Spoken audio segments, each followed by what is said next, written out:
Hello, this is the Blüthner style 7 grand piano made in 1892, 6 foot 3 inches long. You might think that's very old for a piano, but in fact the style is almost identical from about 1885 to 1925, with a few adaptations. The Blüthner patent action, the much loved grand piano that we try and stock as many as we can. They're very, very consistent tone-wise, so well made in every respect, both the appearance and also the mechanical side. It's in our high street showroom and it's right next to the window, so if it's a bit noisy, sorry about that because of the traffic, and also it's very hard to get around the whole piano, but hopefully you can manage to do that. You can see it's been repolished and the polish has not been able to hide one or two things, but mainly it's not scratched at all. There's no fade line here, and the top lid looks beautiful. Blüthners do polish so well. This is a lighter finish than normal, and I don't think it's rosewood. Normally at 1892 would be rosewood, but some aspects of it are and some aspects aren't. So if you're a wood expert, that could possibly be rosewood there. There's other parts that I also think could possibly be rosewood, but it's lighter than we would expect it to be, and not sort of more of a red colour rosewood is. This is more like a walnut colour, but I don't think it's that. There's some which looks like rosewood again.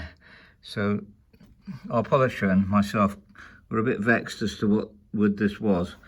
So if you are a wood expert, it'd be wonderful to hear from you. This could be possibly rosewood too. So aspects of it, another one here, possibly rosewood.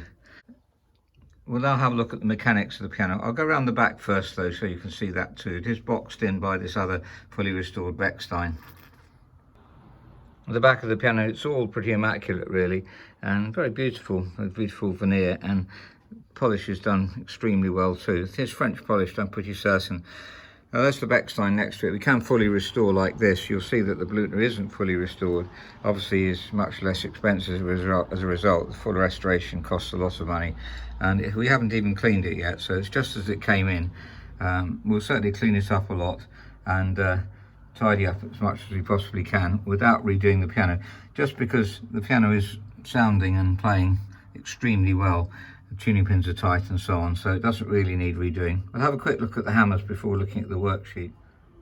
Actually, before looking at the hammers, we should say the tuning pins are extremely tight. That's really important. These are decisions we make as to whether we restring and so on if the tuning pins are loose. These are original style Blüthner strings and they sound excellent. We'll just listen to them while we're here.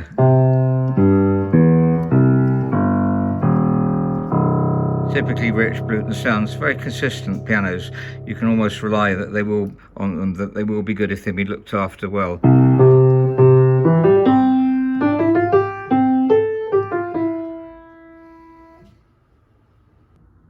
The key tops aren't perfect on this piano.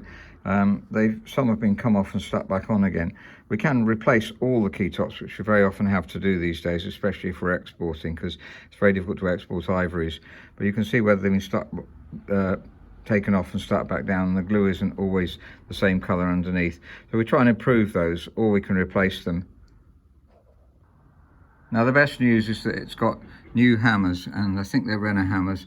Certainly the red underfelt is common for Renner. Very tight felt, which is good. They've been very well voiced, so the voicing is excellent, and there's hardly any wear, as you can see, and they're all hitting cleanly in the middle of the hammer, all hammers hitting the strings, and the middle of the hammers hitting the strings, which is very good news, and they don't need a huge amount of voicing. So that's a reason for being able to sell the piano less expensively, because we didn't do this work.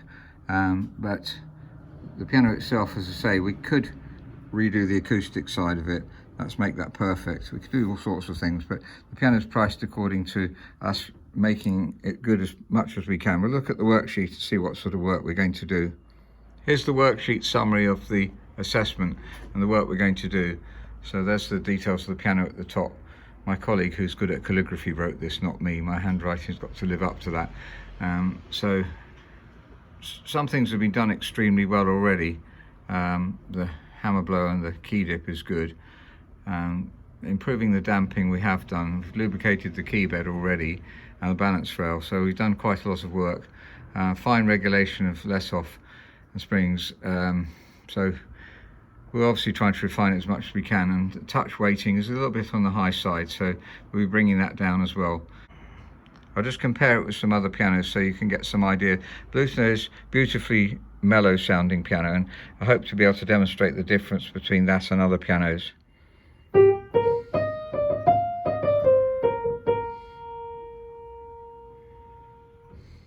This is a new Feurich 179.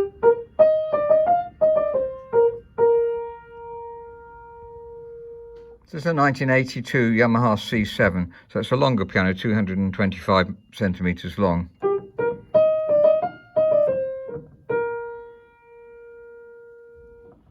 And the fully restored Bechstein, this is 200 centimeters long, dated 1900.